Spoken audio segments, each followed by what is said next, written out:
Hello दोस्तों, good morning. आपका अपने यूट्यूब चैनल SB क्यूजेस पर स्वागत है। देखेंगे दोस्तों, जो है हम लोग है आज क्लास 9 का जो है प्रश्नावली 1.6 ख़त्म कर चुके हैं। उसके बाद विविध प्रश्न खत्म कर चुके हैं। अब ख़त्म करने वाले हम लोग बहुविकल्पी प्रश्न। आज बहुविकल्पी प्रश्न खत्म करेंगे। उसके बाद फिर क्या ख़त्म करेंगे हम? विविध प्रश्नावली। इसके पहले क्या ख़त्म किए थे? विविध उदाहरण। तो देखेंगे हम लोग इसमें बहुविकल्पी प्रश्न में क्या है कि वो 4 विकल्प दे देगा और इनमें से एक कोई सही रहेगा, उसको आपको सही का टिक करना होगा।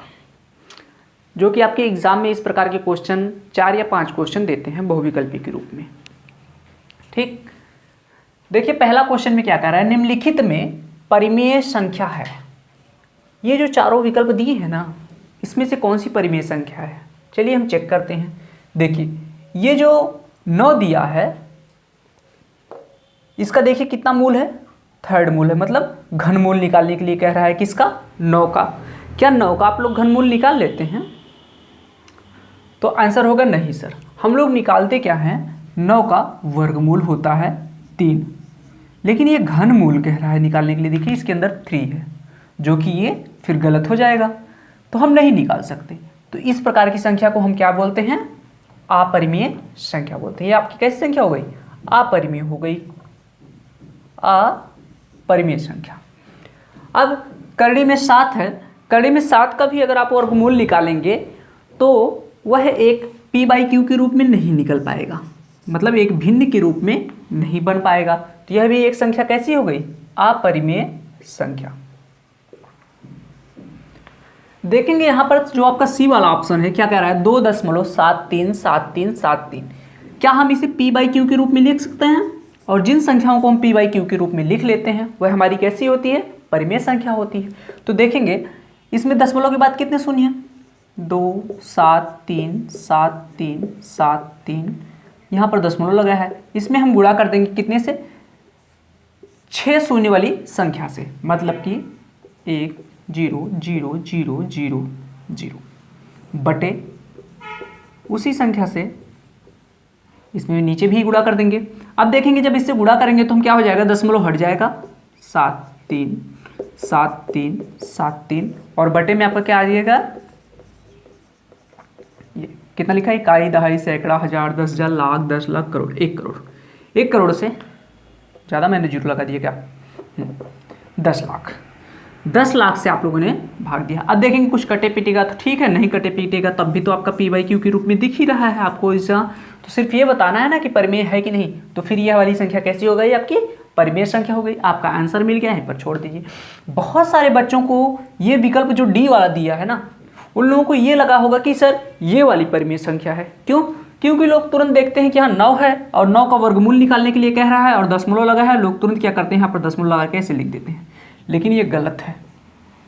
अब गलत कैसे है इसको चेक करेंगे हम। अच्छा, अगर आप बताओ 3 का अगर स्क्वायर करते हैं तो क्या लिखते हैं? 9। अगर 9 का वर्गमूल निकालते हैं तो क्या लिख देते हैं? 3 लिख देते हैं।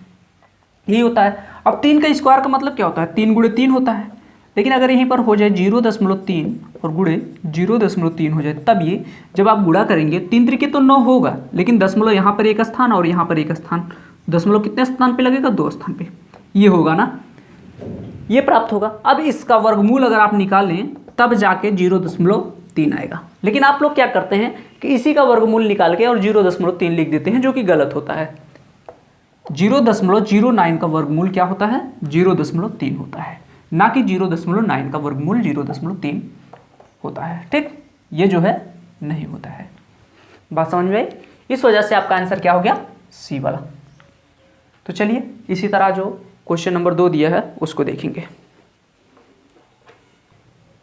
देखेंगे जो है क्वेश्चन नंबर 2 आपका, इसमें भी क्या पूछ रहा था आपसे कि परिमेय संख्या कौन सी है। तो देखिए √5 क्या है? करड़ी में 5। करड़ी में 5 का क्या आप लोग वर्गमूल निकाल लेते हैं कि वह एक पूर्ण संख्या के रूप में आ जाए या फिर दशमलव के एक निश्चित स्थान तक आ जाए? तो आंसर होगा नहीं। यह लगभग में आप लोग लिखते हैं इसका मान।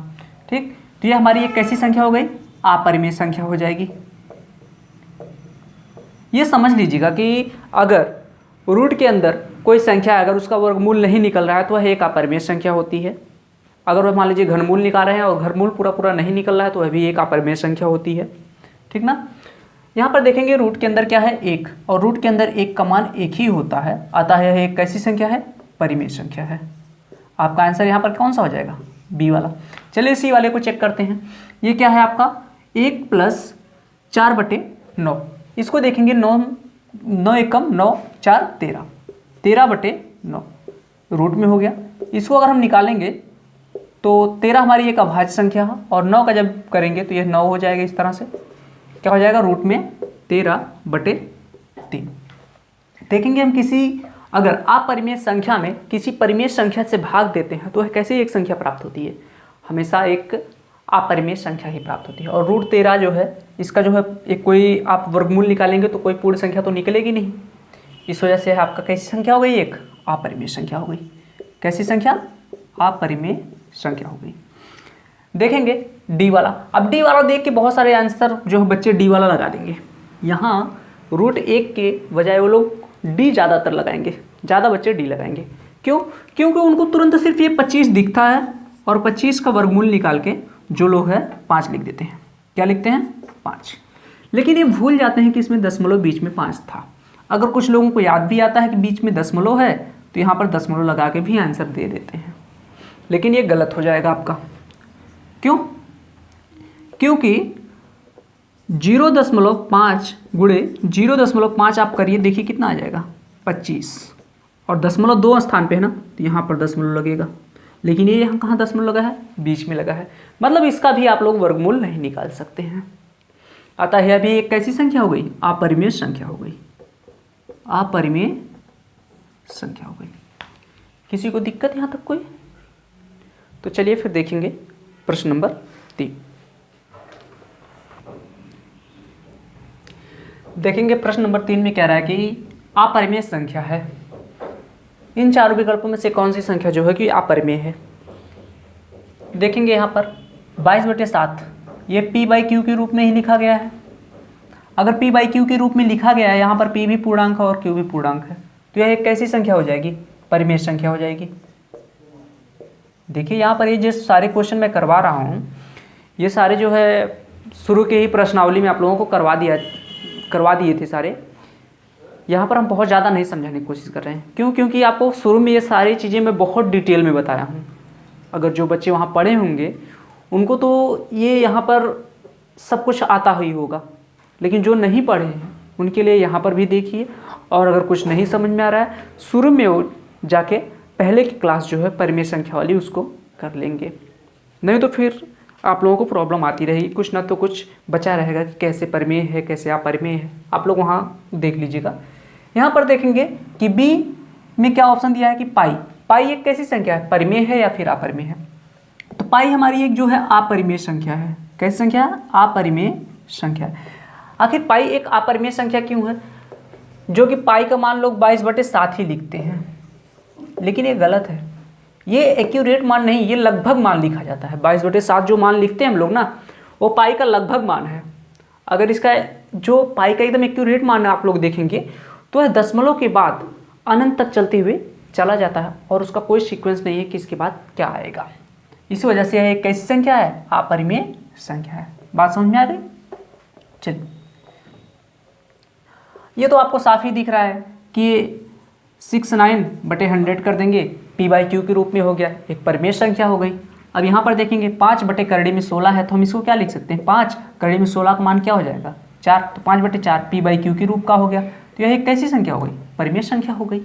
तो आपकी अपरिमेय संख्या कौन सी है, बी वाला, ऑप्शन बी वाला सही हो गया। आपका आंसर कौन सा हो गया, ऑप्शन बी वाला। यहाँ पर देखेंगे क्वेश्चन नंबर 4 में क्या कर रहा है, संख्या 4/3 है, क्या है, मतलब एक पूर्णांक है, परिमेय है, अपरिमेय संख्या या फिर इनमें से कोई नहीं है। देखेंगे आप लोगों को पता होना चाहिए कि पूर्णांक क्या होते हैं। पूर्णांक आप लोगों को पता होगा कि माइनस अनंत से लेके -3, -2, -1, 0, फिर +1, +2, ऐसे करते हुए +3, ऐसे करते हुए प्लस अनंत तक होता है। ये आपका क्या है, ये सारे आपके पूर्णांक होते हैं। लेकिन ये 4/3 क्या इसमें कहीं दिख रहा है, नहीं दिख रहा है। मतलब कि ये पूर्णांक तो नहीं है, पूर्णांक नहीं है। अब देखेंगे क्या ये परिमेय है। 4 एक परिमेय संख्या, जबकि करड़ी में 3 एक अपरिमेय संख्या। और परिमेय और अपरिमेय संख्याओं का जब गुणा करते हैं तो यह एक कैसी संख्या प्राप्त होती है, अपरिमेय संख्या प्राप्त होती है। अतः यह परिमेय संख्या भी नहीं है, तो कैसी संख्या है, अपरिमेय संख्या है।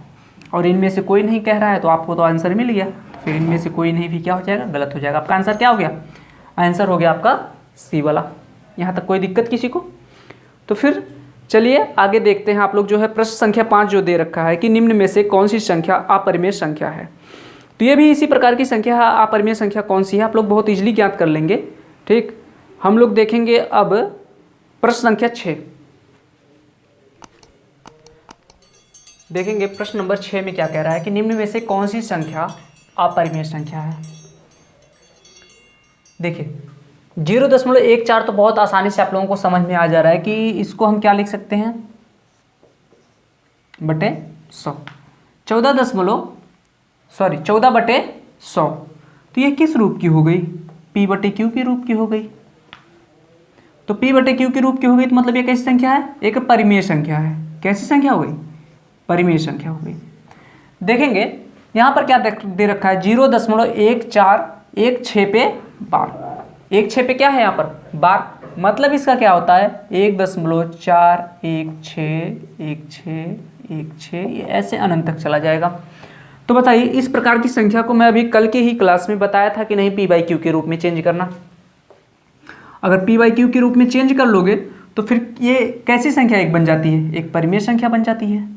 कैसी संख्या हो जाती है, परिमेय संख्या हो जाती है।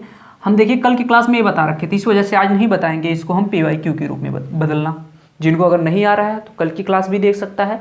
इसके पहले जहाँ पर परिमेय और अपरिमेय संख्याएं आप लोग पढ़े हैं वहाँ पर ऐसे क्वेश्चन हम बहुत सारे करवा रखे हैं, तकरीबन 10, 12, 15 क्वेश्चन करवा चुके हैं ऐसे क्वेश्चन। ठीक, तो वहाँ पर आप लोग जाके देख लीजिएगा। तो ये आपकी कैसी संख्या हो गई, एक परिमेय संख्या यह भी हो गई परिमेय। यहाँ पर देखेंगे आपका 0.1416 इस पे जो है क्या, इस पे बार लगा था, देखना पड़ेगा थोड़ा। हाँ, इस पे जो है पूरे पे क्या लगा है, यहाँ पर ये बार लगा था। ठीक, 0.1416 ये क्या लगा है, बार लगा है। तो इसको भी हम p/q के रूप में आपको बदलना सिखा चुके हैं। इसको भी आप लोग बदल लेंगे और ये p/q के रूप का हो जाएगा। और p/q के रूप का हो जाएगा तो एक कैसी संख्या हो गई, परिमेय संख्या हो जाएगी। कैसी संख्या हो जाएगी, एक परिमेय संख्या हो जाएगी। अब देखेंगे ये आपका ऑप्शन सी था और ये वाला ऑप्शन आपका डी है। 0.101400140000 और ये ऐसे अनंत तक चला गया और इसका कोई एक निश्चित पैटर्न नहीं है, मतलब कोई एक निश्चित संख्या रिपीट नहीं कर रही है बार बार। 0 के बाद यहाँ पर क्या आएगा, कोई निश्चित नहीं है।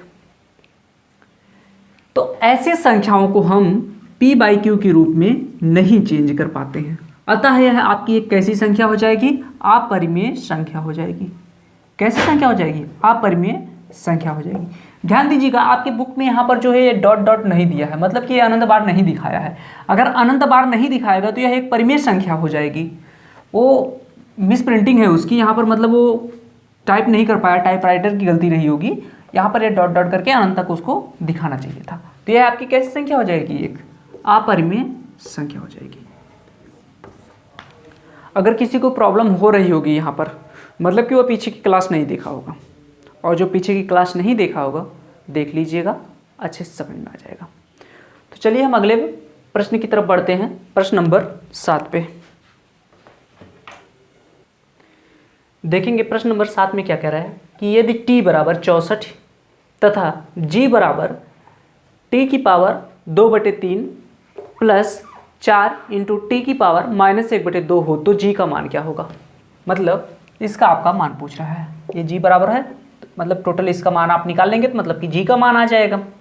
देखिए इस प्रकार के क्वेश्चन जो है बच्चे देख के घबरा जाते हैं। घबराना नहीं, आप लोगों को आराम से मान रखना है, फिर लगाना है, लग जाएगा। देखिए g बराबर क्या आपको दे रखा है, t⁻2/3 प्लस 4 इंटू t⁻−1/2। यहाँ तक किसी कोई दिक्कत? अब देखेंगे आगे। टी का मान हर जगह रख दीजिए। टी का मान क्या है? 64। 64 की पावर 2/3 प्लस 4 गुणे टी का मान क्या है? 64 की पावर -1/2। अगर पावर माइनस में हो तो हम क्या करते हैं, इसको पलट देते हैं, मतलब इसको 1/64 कर देते हैं। आप लोगों को घातांक नियम में पढ़ाए थे, देखिएगा आप यहाँ पर देखिए बटे में क्या है? 3। तो इस 64 को जो हम किस रूप में लिखें कि कोई इस ऐसी संख्या के रूप में लिखें कि उस संख्या का पावर 3 करने के बाद 64 आ जाए। तो हम पाते हैं कि 4 है, 4 की अगर पावर 3 किया जाए ना तो कितना होता है? 64। तो हम 4 की पावर 3 करके और 2/3 प्लस 4 गुणे यहाँ पर क्या करेंगे? 1/64 की पावर 1/2। अब ये पावर कैसे में हो जाएगी? प्लस में हो जाएगी। यहाँ तक किसी कोई दिक्कत? नहीं दिक्कत। और यहाँ पर चाहे ये होल पावर में लिख दीजिए इस तरह से, या फिर ये ब्रैकेट हटा के यहाँ से क्या कर सकते हैं आप? इसकी पावर लिख सकते हैं आप 1/2। 64 की पावर क्या हो गया? 1/2। अब देखेंगे यहाँ से ब्रैकेट हटाएंगे यहाँ से तो क्या हो जाएगा आपका? 3 गुणे 2/3 प्लस 4, और ये पावर 1/2 है, मतलब क्या? इसका आप वर्गमूल निकाल रहे हैं ना। आप लोग करड़ी को क्या लिख सकते हैं? 1/2 भी लिखते हैं ना। जैसे कि आप मान लीजिए करड़ी में आपका 12 दे दिया तो आप इसे इस तरह तो भी लिखते हैं। ये दोनों सेम चीज़ें हैं, ठीक ना। तो आप क्या करेंगे? रूट के अंदर लिख लेंगे 64। अब देखेंगे ये 3 3 कट गया। अब 4 का स्क्वायर करेंगे तो कितना आ जाएगा? 16 प्लस यहाँ से कितना हो जाएगा? 4 गुणे 64 का वर्गमूल निकालेंगे तो कितना आ जाएगा? 8। अब इसको काटेंगे तो आप यहाँ क्या बचेगा? 2। तो आपका कितना हो जाएगा? 16 प्लस 1/2। 16 प्लस 1/2 आप करेंगे तो 16 दूनी 32, 1 33। कितना हो जाएगा? 33/2। आपका आंसर प्राप्त हो गया। देखिए विकल्प किस में है? बी वाले में। तो आपका आंसर कौन सा हो गया? बी वाला। यहाँ तक कोई समस्या किसी को? तो फिर चलते हैं हम आगे प्रश्न नंबर 8 पे। देखेंगे प्रश्न नंबर 8 में क्या कह रहा है कि यदि x की पावर -2 बराबर 64 हो तो x की पावर 1/3 प्लस x की पावर 0 बराबर क्या होगा?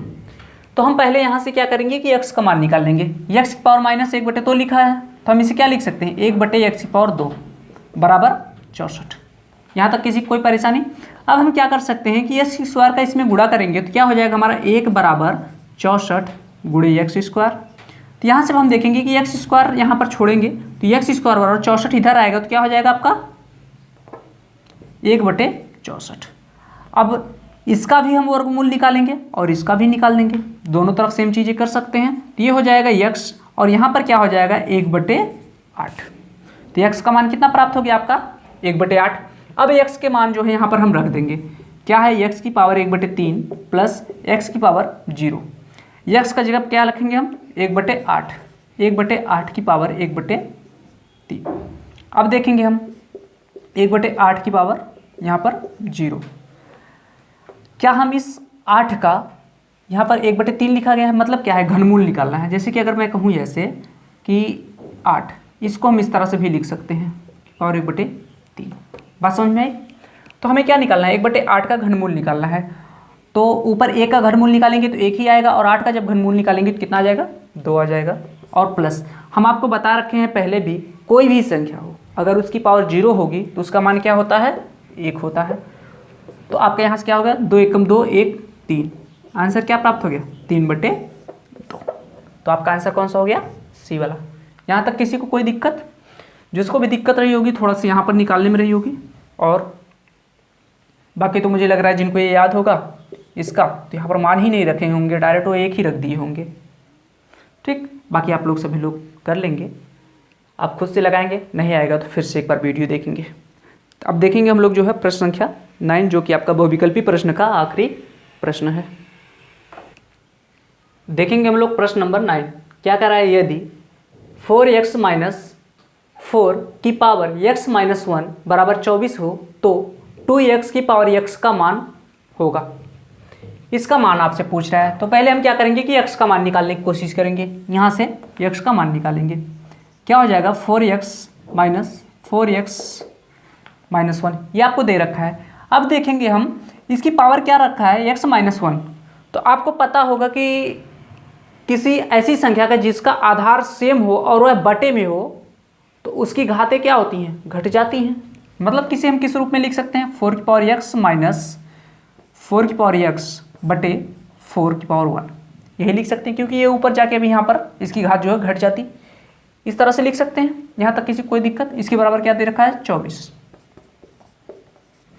अब देखेंगे हम यहाँ से क्या, हम इस ये 4 की पावर 1 मतलब 4 ही होगा, तो इसका हम इसमें गुणा करेंगे तो क्या हो जाएगा, 4 इंटू 4 की पावर x माइनस 4 की पावर x। इस 4 का गुणा हम इसमें भी करेंगे तो क्या हो जाएगा, 24 गुणे 4। क्या इसमें से अब हम 4 की पावर x कॉमन ले सकते हैं, तो बिल्कुल ले सकते हैं। 4 की पावर x कॉमन लेंगे तो यहाँ पर बच जाएगा आपका 4, यहाँ पर -1 और बराबर क्या है, 24 गुणे 4। अब देखेंगे हमारा क्या यहाँ से प्राप्त हो जाएगा, 4 की पावर x, यहाँ 4 में से 1 गया तो कितना हो जाएगा, 3 बराबर 24 गुणे 4। अब देखेंगे 3 से कट जाएगा, यहाँ से कितना प्राप्त हो गया, 8। और 4 की पावर x बराबर कितना है, यहाँ से 8 त्रिके 24 8 चौको 32। यहाँ देखेंगे 4 की पावर x बराबर आपका क्या बचा, 8 और यहाँ से गुणे 4, 8 चौको 32। अब देखेंगे हम यहाँ पर क्या इसे हम लिख सकते हैं 2 की पावर 2 की पावर x, और इसे हम लिख सकते हैं 2 की पावर 5। तो यहाँ से हमारा क्या प्राप्त हो जाएगा, 2 की पावर 2x बराबर 2 की पावर 5। अब यहाँ पर इसका आधार भी 2 है, इसका आधार भी 2 है, मतलब कि 2x बराबर क्या हो जाएगा हमारा, 5। 2x बराबर 5 हो जाएगा, तो x बराबर क्या हो जाएगा आपका, 5/2। यहाँ तक किसी को कोई प्रॉब्लम है? अगर आपका x का मान निकल गया तो अब देखिएगा यहाँ पर क्या है आपका, 2x की पावर x, यही मान पूछ रहा है, तो x का मान रखिए 2 गुणे, यहाँ से x का मान क्या है, 5/2, इसकी पावर क्या लिखेंगे आप, 5/2। ये 2 से कैंसिल हो गया, बचा क्या, 5, 5 की पावर 5/2। 5/2 को और आप देखो किस तरह से लिख सकते हो, क्या इसे आप लिख सकते हो 5 की पावर 2 प्लस 1/2 लिख सकते हो, तो बिल्कुल लिख सकते हैं आप लोग। तो अब देखेंगे तो गुणा में क्या होती है, घातें जुड़ती हैं अगर आधार सेम हो, तो मतलब इसे हम किस रूप में लिख सकते हैं, 5 की पावर 2 गुणे 5 की पावर 1/2। अगर आप देखेंगे इसको जब आप आपस में गुणा करेंगे तो देखेंगे आधार सेम है तो इसकी घातें क्या होंगी, जुड़ जाएंगी, और घातें जुड़ के यही आएगा ना। तो यहाँ से क्या हो जाएगा, 5 का स्क्वायर 25 और इसका 5 की पावर क्या है, 1/2। 1/2 का मतलब क्या होता है, करड़ी में 5। तो आंसर क्या हो गया आपका, 25 रूट में 5। यहाँ तक किसी कोई दिक्कत? तो आपका आंसर कौन सा हो गया, सी वाला।